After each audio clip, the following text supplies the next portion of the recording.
नमस्कार शिक्षक साथियों। मैं अभी बिहार में हूँ और आप लोग लगातार मुझे फ़ोन कर रहे हैं, हमारी टीम को फ़ोन कर रहे हैं और पूछ रहे हैं कि क्या सर माननीय केंद्रीय शिक्षा मंत्री से मुलाकात हुआ कि नहीं हुआ।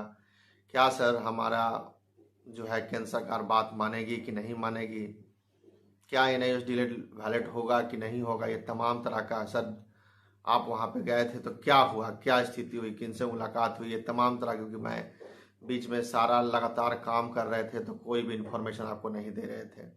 खास करके बिहार में TRE 1 में जो अभ्यर्थी जिनका सप्लीमेंट्री रिजल्ट आया है उनकी बेचैनी काफ़ी है, और TRE 2 में जो जिनका रिजल्ट दे के रिजल्ट वापस ले लिया गया उनकी बेचैनी तो काफ़ी बड़ी है। मैं समझ सकता हूँ कि उनकी ज़िंदगी का सवाल है।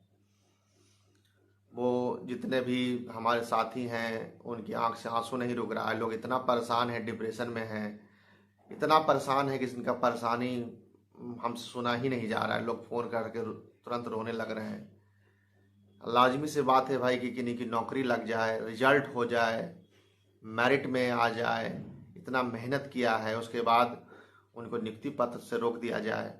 ये तो बहुत जो है मतलब आप कह सकते हैं कि समझिए कि बादल फट गया, पहाड़ जो है ना भसक गया उसके सर पे। इतना दुख जो है उनके पूरे परिवार में। अभ्यर्थी तो किसी को मुंह दिखाने लायक नहीं है कि उसने क्या किया था, कौन सा डिप्लोमा लिया था कि उसका डिप्लोमा अमान हो गया अचानक 3 साल 4 साल के बाद रातों रात। तो देखिए, सबका रास्ता है, हम लोग परत दर परत इस पर काम कर रहे हैं। हम आपको बता दें कि माननीय 2 शिक्षा सांसदों से हमारे धर्मेंद्र प्रधान सर का मुलाकात बात हुआ है और उन्होंने साफ कहा है, स्पष्ट रूप से कहा है कि ये मंत्रालय लेवल से डिसीजन लेना है। इसमें अकेले हम इस पर डिसीजन लें, कैबिनेट लेवल का डिसीजन लेना है। इस पर हम लोग देख रहे हैं क्या हो सकता है। हमारे माननीय सांसद जी ने कहा कि यहाँ पे 45,000 लोग नौकरी में आ चुके हैं, पूरे देश में इसी तरह से नौकरियाँ लोग ले चुके हैं, और बिहार में जो है बहालियाँ चल रही है उसमें रोक दिया गया है, और पूरे देश में इसी तरह का बहालियाँ चल रही है, सबको वंचित कर दिया गया है। इस पर जल्द से जल्द आप संज्ञान लीजिए, जल्द से जल्द। बोले संज्ञान में है हमारा बात, सारा बात हमारे ध्यान में है, संज्ञान में है, लेकिन कब तक सॉल्व होगा जो कहना मुश्किल है। और आपको बता दें कि 2-3 दिन का सत्र और जो है शायद 15-20 दिन के बाद शुरू होने वाला है, उन्होंने कहा है। तो आप देखिए, शायद जनवरी 30 तारीख से या फिर क्या, यह स्पष्ट नहीं है, लेकिन सत्र शुरू होगा तो उसमें हम लोग जो है हमारे बिहार के जितने भी 39 सांसद हैं सबसे हम लोग मिलने का प्रयास करेंगे और करके ये बात को हम लोग उठवाने का प्रयास करेंगे। देखिए, ये तो केंद्र सरकार का ड्रीम प्रोजेक्ट था, वो सबको पता है। इसको क्यों कराया गया था सबको पता है, दोबारा दोहराने की आवश्यकता नहीं है। अभी जितने भी लोग हैं पूरे देश में, लगभग लॉकडाउन में विद्यालय बंद हो गया था और विद्यालय बंद होने के बाद सबको विद्यालय बदल चुके हैं। तो माननीय सुप्रीम कोर्ट का कहना है कि आप विद्यालय मैंने फ्रेश रिक्रूटमेंट में आप नहीं जा सकते हैं। विद्यालय आप बदल लिए तो आपकी डिग्री इनवैलिड हो गई। तो सारे लोग इनवैलिड हो गए हैं पूरे देश में। तो केंद्र सरकार का इतना ड्रीम प्रोजेक्ट सब बेकार हो गया है और अभ्यर्थी तो परेशान है ही। तो स्पष्ट रूप से यही बात कही गई है कि ये मंत्रालय लेवल से डिसीजन लेना है। इसमें हम देख रहे हैं क्या हो सकता है। अब इस परिस्थिति में जिनकी नौकरी होने को है, नौकरी में नियुक्ति पत्र रोक दिया गया है, उनका क्या होगा, कब एलिजिबल होगा, सरकार कब करेगी। तुरंत 6 महीना 8 महीना के बाद चुनाव है, क्या होगा नहीं होगा ये कहना बड़ा मुश्किल है। हम लोग प्रयास करेंगे कि भाई जितने भी सांसद से मिलके हम लोग जिस पर काम कर सकें, लेकिन ये काम करने के बाद, मिलने के बाद भी, आश्वासन मिलने के बाद भी इसकी गारंटी नहीं है कि जो है हमें जल्द से जल्द न्याय मिले। उनका क्या होगा जिनका रिजल्ट आ चुका है, न्याय मिलेगा भी तो लेट न्याय मिलेगा, तो वो तो जो अभ्यर्थी हैं वो रेस से बाहर हो जाएंगे। उनका क्या होगा जो मन में सपने सजाए हुए थे कि भाई हमको नौकरी मिल गई है, वो भी BPSC के द्वारा, यहाँ पे हमारे चयन हो गया है, उनका क्या होगा। अभी कल सीतामढ़ी में, समस्तीपुर में अभ्यर्थियों को नियुक्ति पत्र मतलब DB में जो गए थे उनको डीवी नहीं करने दिया गया। तो खैर इसमें जो है डीवी नहीं करने दिया जा रहा है, यह तमाम तरह का बात है। इसमें सरकार की गलती नहीं है, बिहार सरकार की गलती नहीं है। गलती है तो आप कह सकते हैं कि यह जो भी जितना भी गलती है वो एनसीटी की है और केंद्र सरकार की गलती है। उसने कैसा डिजाइन किया, क्या कोर्स बनाया, हमको क्यों रिलैक्सेशन दिया 6 महीना का, हमको क्यों कहा कि आप पढ़ा रहे थे इसलिए आपको छूट दिया गया। आपको जब फंसाना था तो हमको 6 महीना का और कराते। हमें जो 6 महीना का रिलैक्सेशन दिया गया, सर्टिफिकेट में उसका मार्क्स जोड़ दिया गया, यही सब मुख्य समस्या। कोर्ट ने इसी को देखा है और कहा है कि भाई आपका जो है 2 साल का डिप्लोमा नहीं है, साफ है उसमें। अब इस परिस्थिति को केंद्र सरकार कैसे सॉल्व करती है, क्या कानूनी रूप से कैसे एनसीटीज को मैनेज करती है, वो एनसीटी जाने। हम लोग बार बार सब जगह यही जाके कहे हैं कि सर इसमें जो कमियां हैं उसको दूर कीजिए, जो भी कानूनी अड़चने हैं उसको दूर कीजिए। सुप्रीम कोर्ट ने जो कमियां पाया उसको दूर कीजिए। कैसे करेंगे आप देखेंगे, क्योंकि हम तो अभ्यर्थी, हम तो भाई कोर्स डिजाइन करते नहीं हैं। हम तो बस जो आपने, अब आप हमें 18 महीना में परीक्षा ले लिया, हमने दे दिया। आप हमको नोटिफिकेशन में 2 साल का बोल के हमें एडमिशन करवाए थे।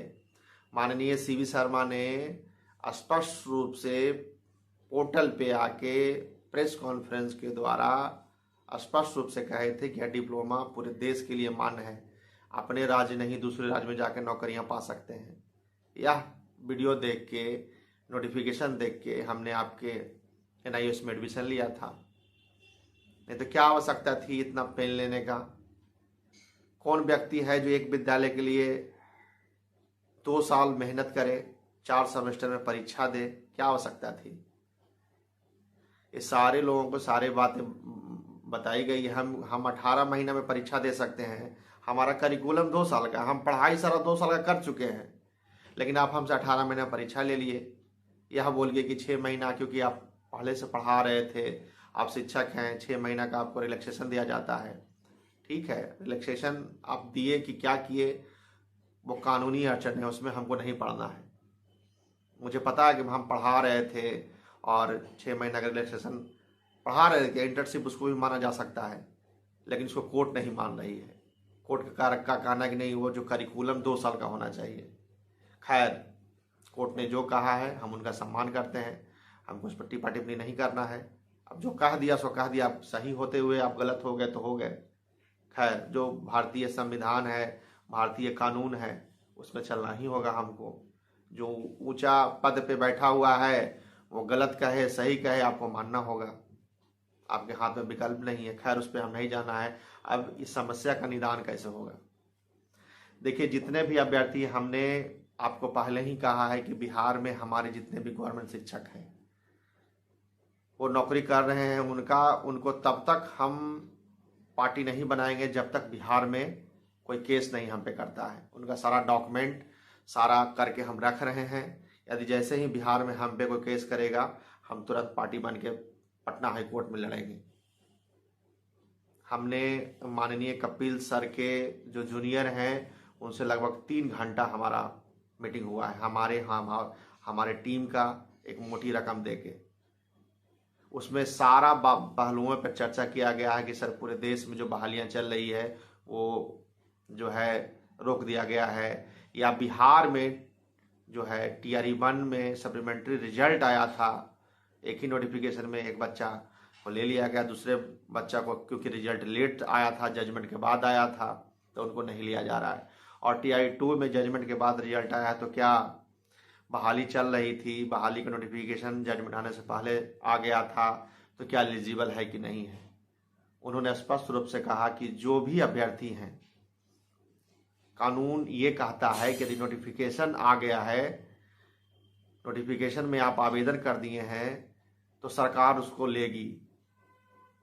कोर्ट भी उसको मानती है कि भाई 2 लोगों का एग्रीमेंट हो गया है तो उस एग्रीमेंट तक लोगों को ले ले, आगे से ना ले, ऐसा कोर्ट का मानना है। खैर, हम कोर्ट जाएंगे तो हाँ व्यापक सुनवाई होगी, उस समय देखा जाएगा, लेकिन हम प्रयास क्यों ना करें, और प्रयास करना ही चाहिए। उन्होंने स्पष्ट रूप से बताया कि जो बिहार में जो लोग नौकरी में हैं वो आप लोग नौकरी कीजिए, आप हाईकोर्ट की तैयारी कीजिए। यदि आप पे कोई केस करता है तो हाईकोर्ट में निपटिए, आपको सुप्रीम कोर्ट आने की आवश्यकता नहीं है।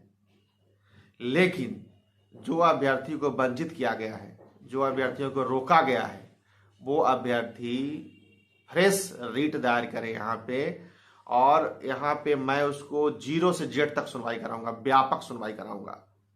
मतलब कि पूरा फुल सुनवाई होगा। सिर्फ यह सुनवाई नहीं होगी कि यह एलिजिबल है कि नहीं, यह भी सुनवाई होगी कि हमारा डिग्री मान्य है कि नहीं। और हम प्रयास करेंगे कि मामला दूसरे बेंच में जाए, हम हमेशा प्रयास करेंगे, और माननीय चीफ जस्टिस से अपील भी करेंगे, क्योंकि बड़े वकील हैं, शायद हो जाए, प्रयास हम लोग करेंगे। तो उन्होंने कहा है कि हम दूसरे बेंच में प्रयास करेंगे, या उसी सिमिलर बेंच में भी जाएगा तो हम लोग पूरा का पूरा डॉक्यूमेंट लगाएंगे। जो डॉक्यूमेंट नहीं लगाया गया था तो सुप्रीम कोर्ट में हमारी सुनवाई, हम नोटिफिकेशन से लेके माननीय सीवी शर्मा का मुख्य जो आधार है नोटिफिकेशन हमारा है, सर्टिफिकेट है, और जो उनका वीडियो कॉन्फ्रेंसिंग से पोर्टल पे, वो गांधी मैदान में नहीं बोले हैं, वो अपना स्वयं प्रभा पोर्टल पे बोले हैं कि यह डिप्लोमा पूरे देश के लिए मान्य है और दूसरी नौकरियों के लिए मान्य है, ऑल पर्पस के लिए है। वो उचित प्लेटफॉर्म पे बोले हैं, और वो उस समय डायरेक्टर थे माननीय सीवी शर्मा सर, और वो कह भी रहे हैं कि हम कहेंगे आके कि भाई हम डिग्री को कैसे मान्य कराएं, वो आदमी आपके साथ है।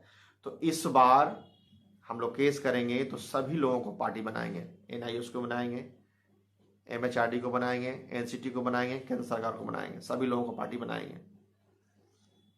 और सारा सवाल पूछा जाएगा NCT से, क्योंकि NCT हमेशा निकल जाती है कि भाई हम क्या करें, हमको तो जैसा केंद्र सरकार कहा है वैसा हम किए हैं। हम सीधा इन लोगों पे आरोप इस बार लगाने जा रहे हैं कि आप हमारे साथ ठगी किए हैं। अब केस का जो प्लेटफॉर्म होगा वो बदल जाएगा, क्योंकि ये सीनियर वकील से सारा कुछ बात हो रहा है। उन्होंने कहा कि आपके साथ तो ठगी हुई है, आपको नोटिफिकेशन में बोला गया कि 2 साल का डिप्लोमा है, और आपको सर्टिफिकेट दिया गया 2 साल का, एडवर्टीजमेंट कराया गया पूरे देश में, पेपर के माध्यम से, सोशल मीडिया के माध्यम से, स्वयं प्रभा से, ये डिप्लोमा 2 साल का है, आपने एडमिशन लिया, लेकिन उसमें कोर्ट ने कानूनी कमियां पा दी और उसको अमान्य कर दिया। उसमें आपकी क्या गलती है? जो गलती किया होगा, जो कमियां किया होगा, उसको पकड़ना चाहिए कोर्ट को। तो क्योंकि इसलिए कोर्ट नहीं पकड़ रही है उन लोगों को कि उस पर हम लोग क्लेम नहीं किए थे। कोर्ट उतना ही सुनवाई कराती है जितना पे आपने कहा कि हमारा डिग्री मान है कि नहीं, उस पर सुनवाई हुई है। यदि मान नहीं है तो कौन इस तरह का हरकत किया, उसके लिए भी ड्राफ्टिंग हम लोग करेंगे। तो ये तमाम तरह का बात और बहुत सारा डिस्कशन हमारा हुआ है। तो जो अभ्यर्थी, बिहार ही नहीं पूरे देश के जितने अभ्यर्थी हैं, जहां जहां बहालियां चल रही है और उनको लगता है कि आने वाला समय में हमको रोक दिया जाएगा, वो सारे लोग अब पार्टी बन सकते हैं। सप्लीमेंट्री TRE 1 और जो TRE 2 का जितने भी अभ्यर्थी हैं जिनको वंचित किया गया है, उनका सीट को सेव रखा गया है। एक अच्छी बात है कि BPSC ने आपका एक नोटिफिकेशन निकाल दिया है कि उसमें कहा गया है कि आप न्यायालय से जीत के आएंगे या उसी समकक्ष कहीं से आपका डिसीजन लेके आएंगे, सारे लोगों को कंसिडर किया जाएगा। मतलब सारे लोगों को नौकरी आपको दी जाएगी, बिहार सरकार आपको नौकरी देगी। जिनको लेना है वो उनकी तो नौकरी हो ही गई है। जो अभ्यर्थी या ऐसे अभ्यर्थी जो जीत जाएंगे उनकी भी नौकरी गवर्नमेंट देगी। एक अच्छा बात है, उन्होंने स्पष्ट रूप से नोटिफिकेशन में लिखा है। इसलिए लिखा है, उनको ये पता है कि अभ्यर्थी जेन्युइन है और इन्होंने डिग्री किया है। सबको पता है, सरकार को भी पता है कि अभ्यर्थी जो है सारे के सारे जेन्युइन हैं। लेकिन जो है सरकार तड़पा के लोगों को डिसीजन जो है मिलेगा न्याय हमको, लेकिन बहुत तड़पने के बाद, बहुत कुछ हमारा मामला खराब होने के बाद मिलेगा न्याय हमको, मुझे पता है। और इसीलिए हम संघर्ष भी कर रहे हैं। तो हमारे जितने भी साथी हैं, पहले तो हमको ये गणना करना होगा कि कितने अभ्यर्थी हैं, सप्लीमेंट्री रिजल्ट किनका किनका आया है, कितने लोग हैं, और TRE 2 में कितने NIOS अभ्यर्थियों का रिजल्ट आया है 628 और 125 में। ये सीटों की गणना हम लोग करेंगे। आपको 2 नंबर डिस्प्ले पे दिया गया है, वो दोनों नंबर पे आप फ़ोन कीजिए और अपना डॉक्यूमेंट सब हमको भेजना शुरू कर दीजिए। वो पटिशन बनाने का प्रक्रिया हम शुरू करते हैं। लेकिन हाँ, इस बात का हम ध्यान रखेंगे कि जब तक एक बड़े वकील का फीस हमारे पास नहीं होता है, हम आगे नहीं बढ़ेंगे। इसलिए कि हम केस जीतने के लिए लड़ेंगे, हारने के लिए नहीं। यदि व्यापक सुनवाई ही नहीं करा पाए हम, तो हमको आवश्यकता नहीं है। जब जब हमारे पास फंड होगा तब हम जाएंगे। लेकिन आप लोग जितने भी अभ्यर्थी हैं उनको तय करना है, क्योंकि हम मदद करेंगे। सारे के सारे अभ्यर्थी का फंड इकट्ठा करके हम सुप्रीम कोर्ट में केस लड़ेंगे।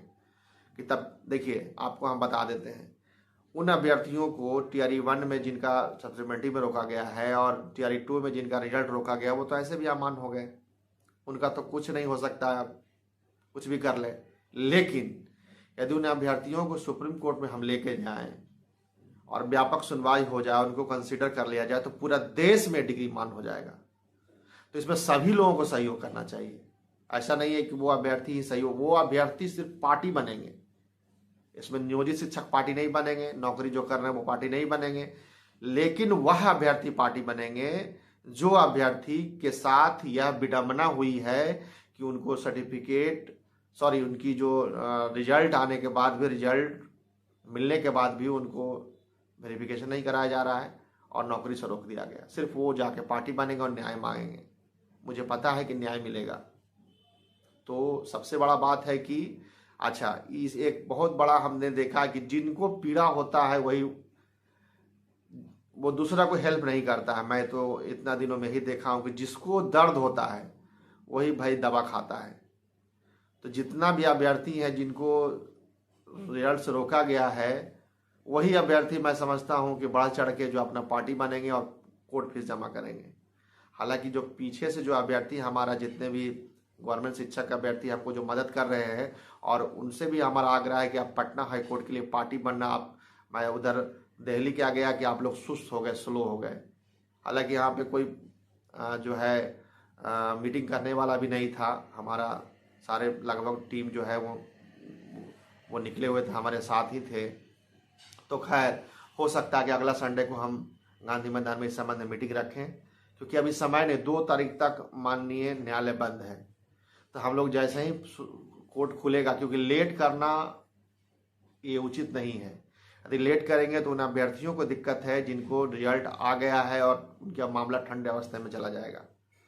तो जितने भी अभ्यर्थी का रिजल्ट जिनका रोका गया है, उन सभी अभ्यर्थियों को 2 डिस्प्ले पे नंबर दिया गया है। ये दोनों डिस्प्ले पे फ़ोन कीजिए, एक व्हाट्सएप नंबर भी नीचे डिस्प्ले किया जाएगा। सारे पे अपना डॉक्यूमेंट भेज दीजिए। भेजने के बाद मैं सीटों की गणना करूँगा कितने लोग हैं। यदि व्यापक लोग नहीं रहेंगे तो फंड अरेंजमेंट नहीं होगा। और हम लोग क्योंकि हम यही सीखा है इतना दिनों में कि यदि आपको सुनवाई कराना है तो बड़े वकील से कराइए, नहीं तो नहीं कराइए, छोड़ दीजिए। जब आपके पास क्षमता होगी तो आप कराइएगा। तो सभी लोग जितने भी साथी हैं, खास करके वो भी साथी जिनको केंद्रीय विद्यालय में नौकरी हुई थी और लगभग 300 NIOS के अभ्यर्थी हैं, उनको भी मैं कह रहा हूँ आप भी इसमें शामिल हो जाए, क्योंकि आपकी भी रिजल्ट रोक दी गई है, आपको भी नियुक्ति पत्र नहीं मिल रहा है। तो इसमें खोने के लिए तो आप सब कुछ खो ही दिए हैं, लेकिन पाने के लिए पूरा देश, यदि एलिजिबल हम हो जाते हैं तो पूरा देश में डिग्री मान हो जाएगा। जब सुनवाई पूरा होगा, व्यापक होगा, फिर से सुनवाई होगी, सब राज्य अपना अपना सुनवाई करा सकता है दोबारा। हमने बड़े वकील से मिलने से यही एक फायदा होता है कि आपको कई विकल्प रास्ता बताया जाता है। उन्होंने कहा कि जो जो राज्य प्रभावित है वो राज्य स्वतंत्र आ सकता है। तो हम तो बिहार में बहुत लोग प्रभावित हैं, तो हम जा रहे हैं। और जो राज्य हमसे जुड़ना चाहता है, जो राज्य के अभ्यर्थी जुड़ना चाहते हैं, वो जुड़ें और जुड़ के हम लोग व्यापक सुनवाई कराएं। इसी में जो है हो सकता है क्या, मुझे पता है कि बड़े वकील के साथ सुनवाई कराने पे हम लोग निकल जाएंगे। और उन्होंने ये भी कहा है कि आप लोग रिव्यू भी फाइल कीजिए। मुझे पता है कि उसमें 95% रिजेक्ट होगा, लेकिन आपको करना चाहिए। शायद जज साहब के माइंड में कोई बात क्लिक कर जाए, उन्होंने यह भी कहा है। तो उस पर भी हम लोग काम करेंगे। हम लोग प्रयास करेंगे कि रिव्यू फाइल हो। उसके लिए भी हम लोग देख रहे हैं इसी फंड से हो और वही वकील करें, ये भी हम लोग प्रयास कर रहे हैं। लेकिन बशर्ते, मैं स्पष्ट रूप से मैं कहना चाहता हूं कि हम लोग आगे तभी बढ़ेंगे जब हमारे पास सुप्रीम कोर्ट के लिए पर्याप्त फंड होगा। बाजार में चल गए और पॉकेट में पैसा नहीं है तो बाजार देखने के लिए क्या फायदा है? फिर तो वही स्थिति हो जाएगी जो पहले हुई थी। तो हम सुनवाई तभी हम लोग कराना चाहेंगे जब हम बड़े वकील को हायर कर सकते हैं। नहीं तो जब जिनके पास फंड होगा, समय आएगा तो सुनवाई वो कराएगा। हम हारने के लिए नहीं जाएंगे वहाँ पे, हम जीतने के लिए जाएंगे। हम 100% प्रयास करेंगे। और हमारा वकील ने कहा ये तो पूरा का पूरा जजमेंट उल्टा का पुल्टा है। उन्होंने कहा कि 5-5 हाईकोर्ट का जजमेंट पलट देना आज तक देश आजाद के बाद नहीं हुआ है। ये तो अचंभा है। मतलब आश्चर्य कर रहे थे कि ये कैसे पॉसिबल है और इसमें आपकी क्या गलती है। उसको एनसीटी को पकड़ना चाहिए था। आपको तो कराया गया ये डिप्लोमा, आपने किया। परीक्षा यूनिवर्सिटी कब लेगी, 2 साल में लेगी कि 24 महीना में लेगी कि 19 महीना में लेगी कि 18 महीने में लेगी, यूनिवर्सिटी जाने। आप तो परीक्षा देने वाले हैं। आपको कहा गया कि 2 साल का साहब ये डिप्लोमा है। नोटिफिकेशन में दिखाया गया, ऑल पर्पस के लिए दिखाया गया, पूरा बजाबता प्रेस कॉन्फ्रेंस किया गया, पेपर में निकाला गया, पेपर की कटिंग हम सब कुछ ले गया था वहाँ पे, सब कुछ दिखा के आपको एडमिशन कराया गया। एडमिशन करा के आपको 18 महीने परीक्षा ले लिया गया। आप परीक्षा नहीं देते, कहते कि नहीं 24 महीने में परीक्षा देंगे, तो आपका क्या 24 महीने में परीक्षा लेती नहीं लेती। उन्होंने तय किया कब परीक्षा लेना है, कब रिजल्ट देना है। आपका क्या है, आप तो अभ्यर्थी हैं, हम अभ्यर्थी हैं, फिर भी सजा आपको मिल रहा है। खेत खाए गधा, मार खाए जोला, वही वाला स्थिति है। तो खैर इसमें जो है हम लोग लड़ रहे हैं और मुझे पूरा भरोसा है कि हम वहीं पे प्रयास करते हैं जहां सफलता मिलता है। बिना मतलब का एनर्जी वेस्ट नहीं करते हैं, आपको पता है। और वस्तु स्थिति को मैं यदि एलिजिबल नहीं होता तो मैं आगे कहा देता कि साहब अब नहीं हो पाएगा, लेकिन उसमें कुछ होप है। होप क्या, 90% होप है, 10% छोड़ दे तो 90% होप है कि आप जीतेंगे। जब इतने बड़े बड़े वकील आप सुप्रीम कोर्ट का जो बड़े वकील है ना, वो साफ साफ कहा देते हैं। उनको लगेगा कि नहीं केस में जान नहीं है तो कह देंगे कि नहीं लेंगे केस। वो उनके लिए पैसा बहुत मायने नहीं रखता है, क्योंकि उनके पास हजारों केस है। इसीलिए छोटे वकील नहीं है कि वो पैसा के लिए कुछ भी बोल देगा, कुछ भी कह देगा। वो जब केस जीतते हैं ना तो उनका फेस वैल्यू होता है। वो प्रतिष्ठा के लिए मरते हैं, आन बान के लिए मरते हैं कि भैया हमारा केस जो क्लाइंट किसी भी परिस्थिति में हारे नहीं। तो खैर जो है बहुत लंबा संवाद आपको दे दिए। एक तो आपने सुन लिया कि मिनिस्ट्री लेवल से डिसीजन लेना है, कैबिनेट लेवल डिसीजन लेना है, कब होगा नहीं होगा ईश्वर जाने। हम लोग को प्रयास, कल हमारे कोषाध्यक्ष आदित्य जी और उनके टीम संजय जायसवाल से जाके मिले हैं, सांसद से। उन्होंने भी आश्वासन दिया है कि मैं उनको फ़ोन करूंगा, माननीय धर्मेंद्र प्रधान सर को फ़ोन करूंगा। और आपसे निवेदन है कि जितने भी बिहार में जितने, हम भी साथ में चलेंगे। ऐसा नहीं है कि आप जब भी हमको बुलाएंगे जिस सांसद से मिलने के लिए, हम तुरंत आपके पास मौजूद रहेंगे। तो जितने भी हमारे साथी हैं आज से ही आप लग जाइए, क्योंकि चुनावी कैंपेन शुरू होने वाला है। सारे सांसद घूमेंगे, आपको उनका एड्रेस पता करना है, उनके घर पे जाना है। 10 लोग जाइए, 20 लोग जाइए, 50 लोग जाइए, कोई दिक्कत नहीं। सांसद उनके विधानसभा क्षेत्र के जाएंगे, आपको चाय कॉफ़ी पिलाएंगे और आपसे बात करेंगे। उनको डर है भैया कि नहीं करेंगे तो प्रॉब्लम हो जाएगा, और हो ही जाएगा। प्रॉब्लम तो होना ही है भैया।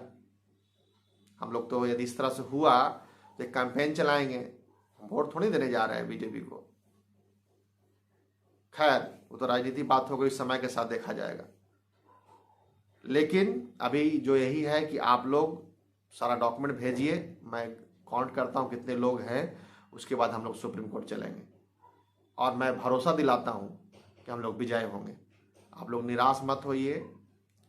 जो आप पल पल पे बैठे बैठे आंख से आंसू आपको निकलने लगता है, वो लाजमी है भाई, वो लाजमी है। उसमें वो अननेचुरल नहीं है, वो नेचुरल है। क्या कहिएगा, परिस्थिति बहुत खराब है। जो भी होगा अच्छा होगा।